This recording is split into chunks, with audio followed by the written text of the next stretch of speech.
मेरी मदद करो, खुदा के वास्ते तुम्हें मेरी मदद करनी पड़ेगी। हाँ, लेकिन तुम हो कौन?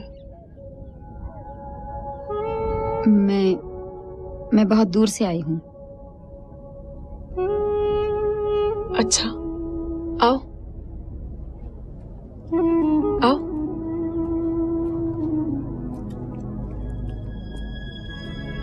बैठो।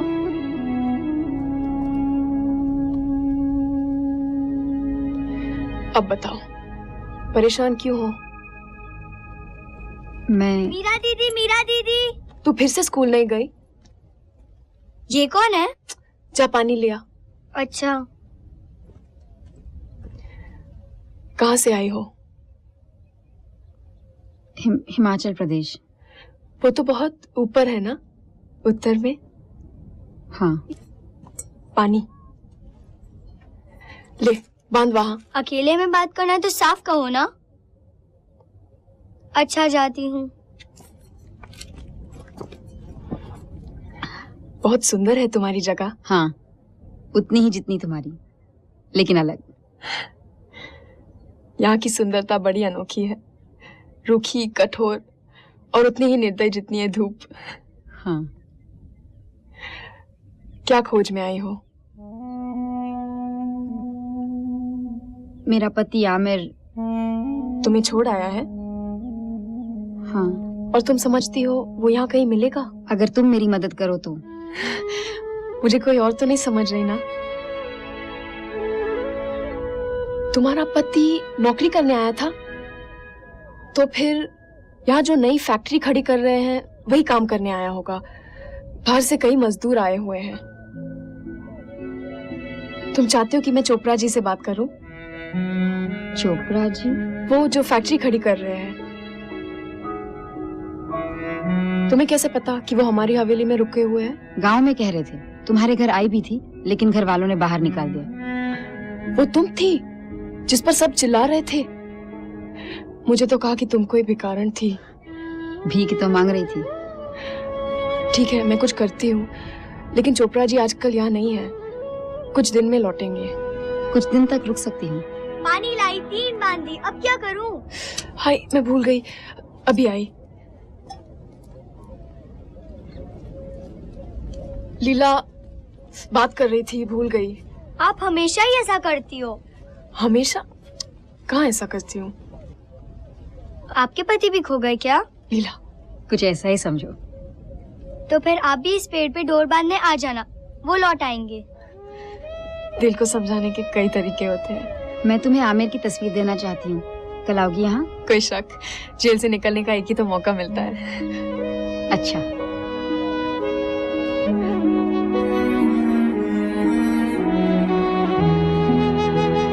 चल, बहुत बोलती है तू।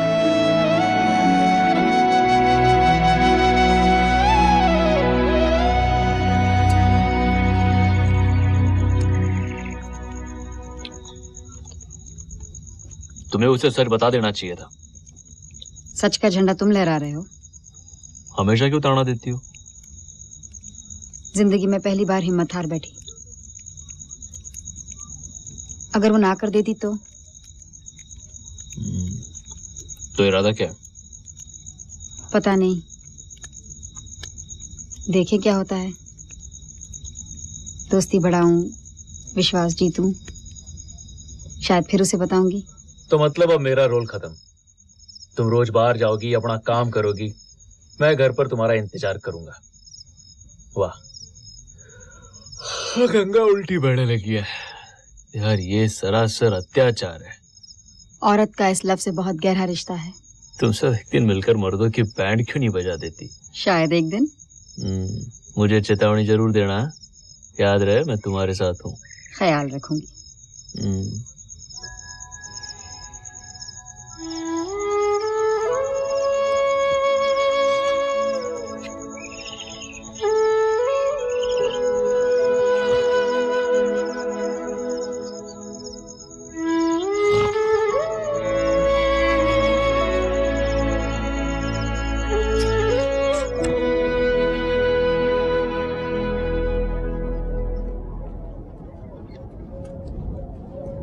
कैसी हो? अच्छी हूँ।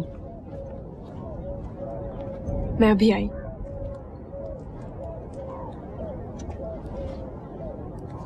सलाम वालेकुम। सलाम। जवाब में तुम कहो वालेकुम अस्सलाम। वालेकुम अस्सलाम। स्कूल जाती हो? हाँ। कौन सी क्लास में? 5वीं में। चल उठ, ये ले।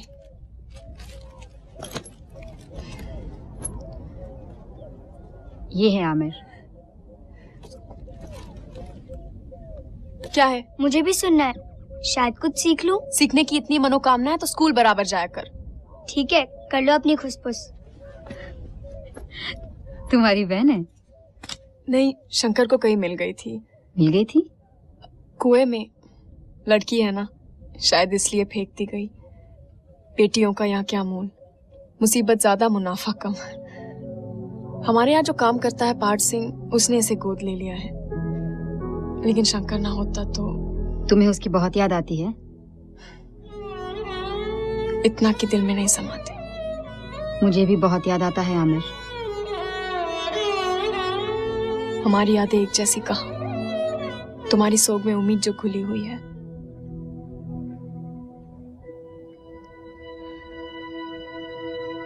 मुझे नहीं कहना चाहिए था, दुख दर्द का नापतोल नहीं किया जाता। मेरी बात का बुरा मत मानना। तुम सचमुच बहुत अच्छी हो मीरा। अच्छी बच्ची नहीं है। कितने दिन हो गए रसगुल्ले खाकर? पहले तो हम कितना खाते थे, अब कहती है पैसे ही नहीं है। ढीला। रसगुल्ले तो मुझे भी पसंद है। चलो सबको आज मैं खिलाती हूँ। चलो। नहीं नहीं, हम नहीं जा सकते। क्यों? इजाजत नहीं है। किसकी इजाजत लेनी पड़ती है रसगुल्ले खाने के लिए? बात यह है, कभी कभी हमें रोकने वाला सबसे बड़ा संतरी होता है हमारा अपना डर। जो मन चाहे वो ही नहीं किया जा सकता। क्यों नहीं? क्योंकि अपने आप के लिए जीना स्वार्थ है। और अपनी ख्वाहिशों का गला घोटना गुनाह। कभी अपनी मन की बात सुनो, उसकी ताल से ताल मिलाओ, तो जीने का मजा कुछ और ही है। जब रास्ते में कोई रुकावट आ जाए, आंखें बंद करो और लगाओ छलांग, ईमान की छलांग। और अगर पार ना पहुंचू तो? अगर ईमान हो तो पार क्यों नहीं पहुंचोगी? ईमान की छलांग। देखा कितना आसान है। चलो।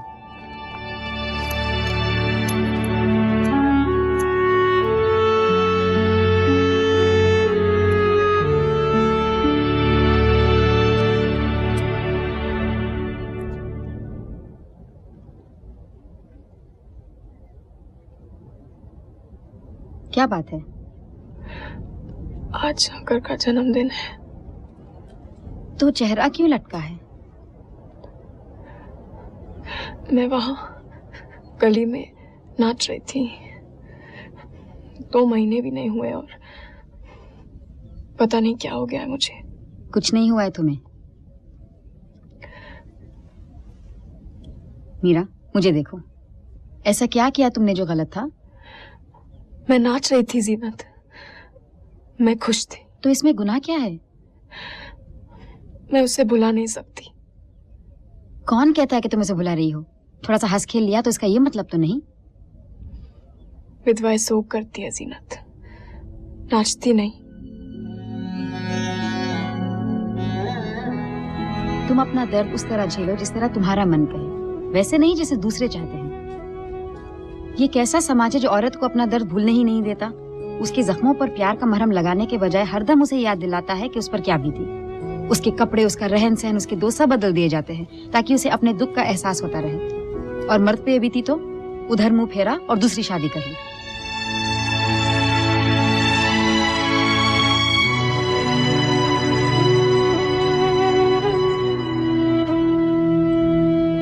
तुम्हारे लिए कहना बहुत आसान है।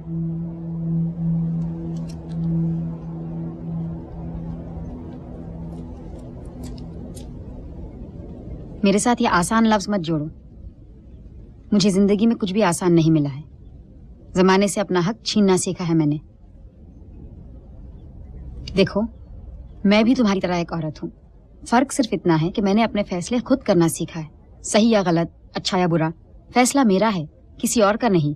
क्योंकि ये जिंदगी भी मेरी है और मुझ में अपनी जिंदगी जीने की, अपने फैसलों का अंजाम निभाने की हिम्मत है। अब चलो, बहुत हो गया बकवास। शंकर का जन्मदिन मनाते हैं, वो करें जो उसे पसंद था। रूठो मत, दोस्त हूँ, लड़ सकती हूँ, मना भी सकती हूँ। अब चलो। कहाँ? वो तो तुम बताओगी। चलो।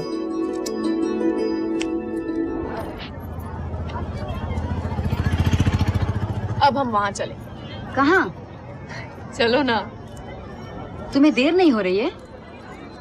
अपनी जिंदगी दूसरों के डर से ना जियो, अपने हर फैसले को अपनाना सीखो।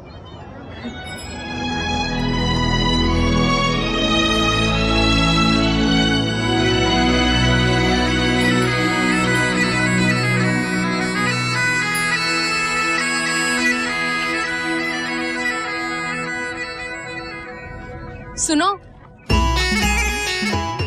हमें दौरे ले चलो। 20 रुपए लगेंगे। पागल हो गए हो क्या? 10 रुपए? नहीं हो क्या? बुद्धू, सब उल्लू बना जाएंगे। 50 रुपए से 1 पैसा कम मत लेना। आज की पहली सवारी है ना, बैठो। अच्छा, मैं चने ले आती हूँ, तुम यही रुकना।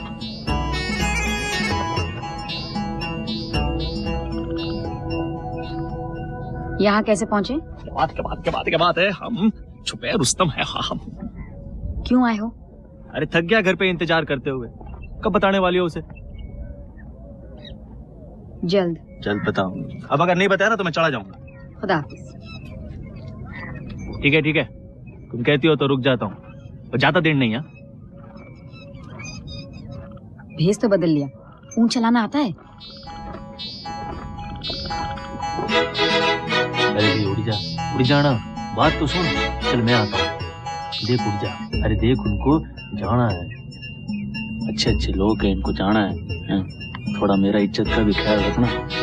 50 रुपए दे रहे हैं। ऊँट बैठा ही रहेगा। ओ जी, बड़ा विचारशील ऊँट है, उलझन में है। 2 मिनट है, जाना है उनको, देरी हो रही है। बहुत हो गया तुम्हारा, चलो उठो। वाह, आपने तो इसकी उलझन यूं सुलझा दी है। चलो।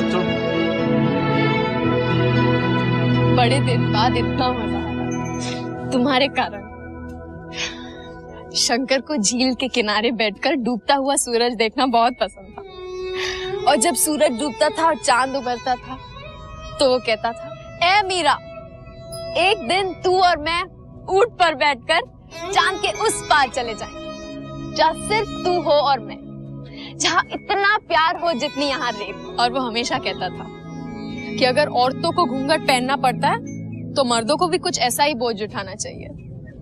मैं कुछ कहूँ? क्या? जब बोझ उठाने की बात निकली है तो क्या आपने कभी ये पगड़ी पहनी है?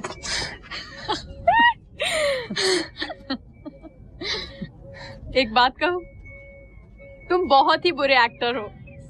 बहरूपियों की नाक कटवाओगे, तुम्हें देखते ही पहचान गई थी मैं।